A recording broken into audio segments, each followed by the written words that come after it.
So today I'm going to share these 3 keys that high-performing teams use to sustainably build their vision without taking years to make it your reality. And I'm going to share these things, and I'm really passionate about it because it took me way too long to share what I'm going to share with you today. And I want to speed up your process. I want to collapse time for you, and I want to make this and make your vision come to life. So let's talk about the beginning. My first management job, I worked for this small coffee company called Starbucks. Has anybody heard of Starbucks? Hey, there we go. I see the cups. You guys are repping. There's Starbucks out there, so yeah, this is kind of cheating, I guess. But yeah, you guys all know Starbucks. I walked into a Starbucks because I didn't really know what else to do. I had my business management degree for about a year before that. And I tried a couple different jobs. I tried a sales job. I tried different things, and nothing really stuck. The last place that I had just gone to actually was like the worst decision that I'd ever made. I picked the wrong company, picked the wrong values. And so I have this degree. I'm married. I have young kids, and I walk into a Starbucks in Meridian, Idaho, and I say, hey, I want to learn how to lead, and I really don't know how to do it. You guys are a pretty big, awesome company that has a great culture. Could you teach me? So I will never forget Rick Cartwright. Rick had the super cool black apron. Do any of you guys know the difference, right? The super cool black one where they're the coffee master. Everybody else has green ones. Well, Rick had the black one, right? And I'm like, okay, he's got to be the manager. So I talked to Rick. I said, Rick, I'd like to learn how to lead. I have this business management degree. I've kind of been struggling here a little bit. Could you teach me? And we had this really long conversation. It was beautiful. And during the middle of it, I don't know if you guys ever have this moment with you have leaders along the way that they say something to you that impacts you for the rest of your life. Rick said, Michael, I think in this moment I see something in you that you don't see yourself. And that's when I knew I had a mentor. How many of you guys have had a mentor that has changed your life? It made a huge difference for you. It might have been a parent. It might have been a grandparent. It might be someone that you worked for, right? But Rick was my guy. He's my ride or die. He was my guy. And so Rick taught me how to lead. He'd been at Starbucks for a number of years, and this was early 2000s, so Boise was just starting to boom. Obviously, it's gone crazy, just like Flint has, and we opened up multiple locations. We had a ton of success. It was so fun learning how to lead people and do this culture thing and this service thing and the sales thing. It was just amazing, right? And I wanted more. And the reason I wanted more is because I had grown up, my parents are basically working poor, lower socioeconomic status, whatever you want to call that. And they grinded for their whole lives, and they still do today. And I love my parents dearly because they taught me what it meant to work. How many of you guys have had amazing work, how many of you guys have learned your work ethic from your parents? Right? Probably all of us, or grandparents, or somebody that way.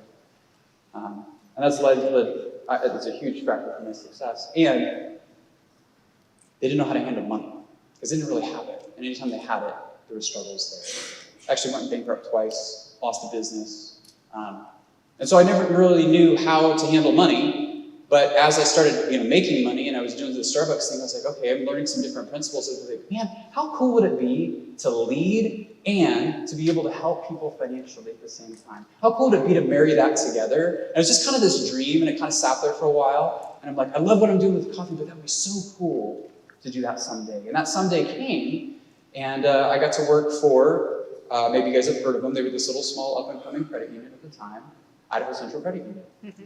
And they took a chance on me. Sounds like a song, take a chance on me. So I'm not a great singer, but that's all you get. So they hired me to help run their flagship branch. And at the time I was like, gosh, why in the world are they hiring me? Like, I wanted this, but why are they hiring me? They're like, Michael, you got the degree.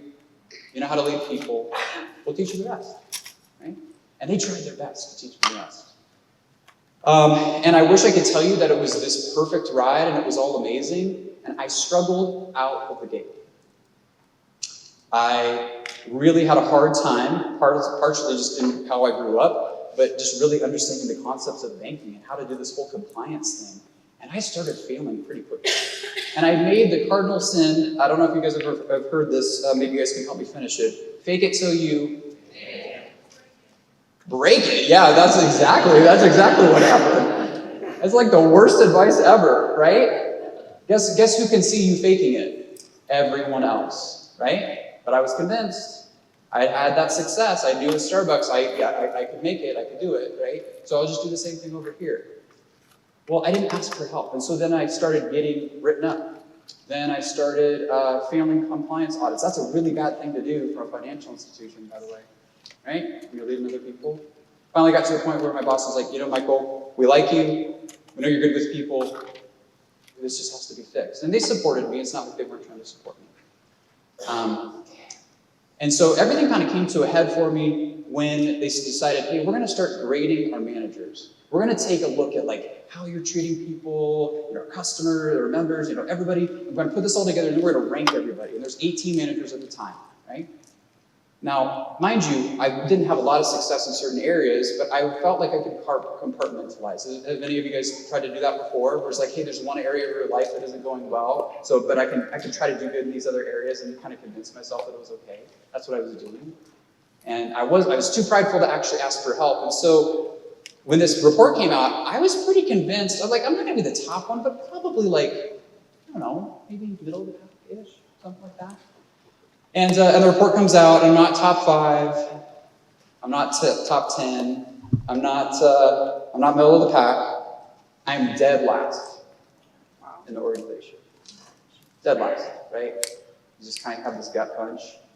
So I called up my boss at the time, Greg, who's another amazing mentor. Just perfect people in the perfect timing, right? Sometimes you just have the right people in the right place at the right time. So I called Greg, and I had a little bit of reflection time. I said, Greg, I've read the report, I've seen what's on there, and I'm pretty sure I know what is going on. Somebody's messed up on this report. I don't want to throw out names, I don't want to throw anybody under the bus, but I'm pretty sure the data's wrong, and I'm pretty sure somebody's screwed up here. And he said something to me that I'll never forget. He said, Michael, maybe the service and the leadership that you're providing isn't what people are actually experiencing. Maybe there's a disconnect there. And I wish I could tell you that in that phone call, I said, Greg, oh my gosh, thank you so much. What an epiphany. What great wisdom. I didn't do any of that. I kind of had this half-hearted, like, thanks, Greg, I really appreciate it. Yeah, I'll think about that. You know what I mean? Like that, just like, oh, crap, this sucks. And so I hung up the phone, and I didn't sleep for about 4 days. Have you guys ever been in that crisis point where you don't sleep, you think about the same thing over and over again, it's kind of your mind's on repeat, like, how do I fix this, how do I fix this? I just had what I can only call a God moment. I don't know where you guys land with any of that, but I had this idea that dropped into my mind in the middle of the crisis, in the middle of the storm. It said, Michael, if you're the problem, not part of the problem, I was the problem, right? It was affecting my family, it was affecting my relationships, it was affecting my stress, it was affecting my health, all of it, because I was just like, oh my gosh, I've got all these issues. But if I had the realization that if I was the problem, that I could be part of the solution. And honestly, guys, that just gave me so much hope. It wasn't the answer, but it was an answer, right? That I could actually do something different here. And what changed for me wasn't this, I knew that all these things were going on, but I was like, wait a second. If I can be part of the solution, then maybe what I can do is start seeing how I'm impacting people. And that's the biggest difference, right? Change, we can always see some of the external factors, but that survey, all the different stuff that was happening, I started having this reflection time where I'm like, wait a second, I'm actually really impacting my team. Not in great ways, by the way. I had good people leave. We were not winning at all in any metric, really, on all these different pieces, hence me being at the very bottom of the scorecard. And the parable of the sower came to mind. Many of you are, I'm sure, familiar with it. But basically, I was sowing bad seeds, right? And the more bad seeds that I sowed, the worse the fruit I had. And if I sowed good seed, I could harvest the right fruit. And I could do that over and over and over. And so then I just made a decision. I made a commitment. I resolved to do something. Have you guys ever had that where you just made a commitment? Not like I should do this, or that'd be really nice. I had no other choice. Right? I guess I could have, imploded. I could have left and gone to another company. I could have made really bad decisions. But I made a decision in that moment that I was going to start leading differently. That today was going to look different. And no matter what the consequences were, I was just going to start doing things differently. And that was the best decision I've ever made in my entire life. And I had the support of people around me. I started actually asking for help. Go figure, like how crazy is that, right? I said, team, I've been doing these things and I haven't been honest with you, and here's the things that I've been struggling with. And they were super kind, but they're like, yeah, we know. Just like everybody can see it on the outside. I go to my family and do the same thing. Hey guys, I haven't been transparent with you. I need help in these areas. It's not their responsibility, but they wanted to support me. I started diving into every single management book, leadership book, podcast, like anything I could to start consuming the information that I'd pushed away before because I already had it figured out. Or I was too prideful to take it on. And that transformation, and the reason I'm sharing this with you is because in less than 3 months, I went from the worst manager in the credit union to the best. Worst to first. We started winning awards. I literally should have been fired. I love sharing this story because Idaho Central had so much grace for me at that time. I should have been fired. And then they decided to, I have success with my teams. They decided to promote me. We opened up over 20 branches I got to do with them all throughout the state. Here in Twin Falls, obviously you guys have a couple amazing locations. And we got to build these amazing teams together. And we started seeing the internal successes. I had managers started calling me and saying, Michael, what's going on over there? What are you doing? But not in a, Michael, what are you doing? It wasn't a bad thing, it was a good thing. And so they started sharing some of those different pieces, got promoted, got to do just amazing piece, work with them. And then 3 years ago, I decided, well, actually, this is a funny story. Can I tell you guys this? This is in the script, this is the slide. So my wife about 4 years ago says, Michael, I think that you should start your own company. I think you should start your own consulting firm and help other businesses do what you've been doing. You've had a great run. And I was like, that's a terrible idea. I don't know if you ever have that with your spouse. You're like, no, what are you talking about, right? I've worked so hard. I've got this all set. I've got the corporate car. I got all the cool stuff, right? I've got retirement. Like, what are you talking about? That's a really bad idea. I love you, but no. And God's funny, and she's funny. She never pushed it, of course. Just over time, it was little nudges. And so finally, it was like, yeah. It's the time to do it. And it's been amazing. So fun. So I get to teach these principles. What I'm going to share with you today is what I share with my clients. I get to work with over 25 clients. We've got an amazing team. And this stuff is real to me. It's personal to me. This is more than just sharing, about the vision, because your vision is too important to die. Your vision is too important to not have it go fully throughout your whole organization. Of course, our sales and financials skyrocketed, right? I mean, and this is not just true for me. This is true for my clients, which is really fun to see some of these models built and then to see their sales jump by 40, 30%, And this has been touched on this morning. I actually just loved both of the presentations, and I'm so excited for what you guys are going to hear this afternoon. But this has been touched on, but maybe a different way for it to land. When we decide to get real with ourselves, and with our teams, we can make shifts happen incredibly fast. And if you feel stuck in any area of your leadership, if you feel stuck in any area of your life, I want to share with you, just like with my experience, that it takes a decision, it takes commitment, it takes the right team around you, and it takes the right frameworks to help make that happen. And so I want to encourage you, if you feel that way in any area, that you can make those shifts happen incredibly and powerfully fast. So, before I dive into our big three, I kind of teased it a couple times, guys. I'm kind of like, it's going to happen, then hold on a second, we're going to jump back in a second. I'm going to talk about a couple myths or things that it doesn't look like. So, number one, more fun, more benefits, more pay, that's going to keep people. And that was touched on earlier as well. You can't buy connection. You can't buy buy-in. It just doesn't work. Right? It's actually really like bad parenting. I don't know how many of you guys are parents, right? Have you ever tried to bribe your kids? Not as many hands up. I don't know about that. I bribe my kids. I got 3 teenagers, man. So here's the deal. Sometimes that happens, right?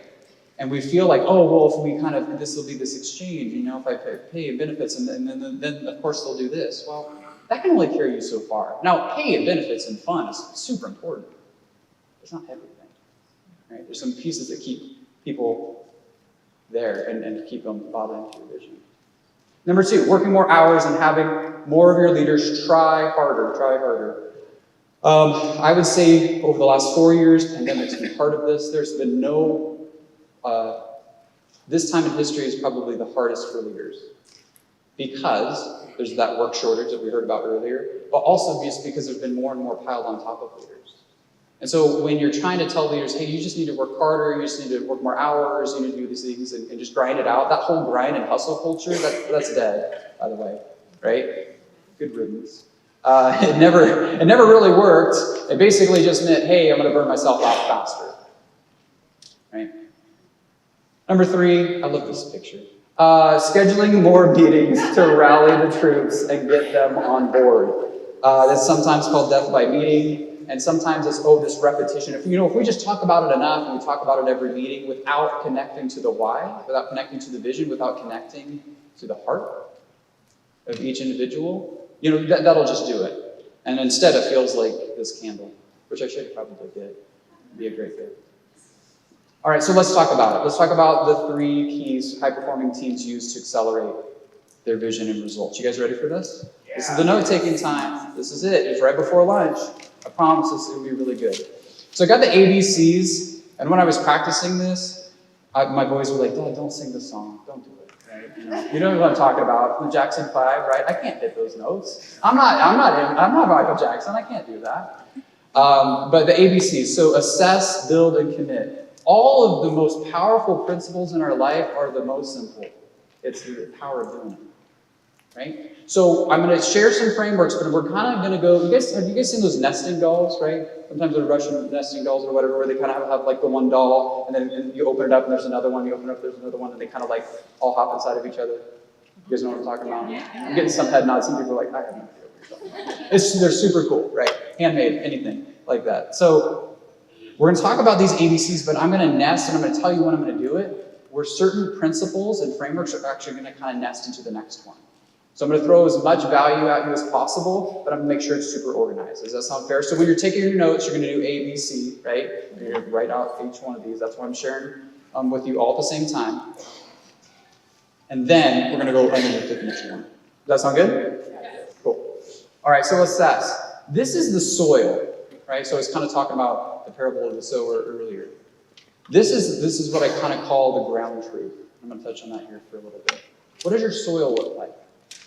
How many of you guys have gardened or farmed or anything like that? It's a pretty agricultural spot, right? Lots of farms out here. I try to garden a little bit. My wife's a really good gardener, and I try to support her. Soils are really important, right? How hard is it? What's actually in the ground? Is it fertile enough to have something grow? And so that's what we're going to speak about on the assess piece. So you have to start with reality. Was I in reality before I had my change, my conversion, my epiphany, whatever you want to call it, right, in my own experience? Was I in reality? No. I was in my own reality. I was in the people-pleasing reality. I was in the fake it till you make it reality. I was in the managing perceptions reality. Right? I don't know if any of you guys have been there. It's not as important about what I do and what I say and all this stuff. It's, well, how do I think that person thinks about me? Right? That's a real dangerous place to be.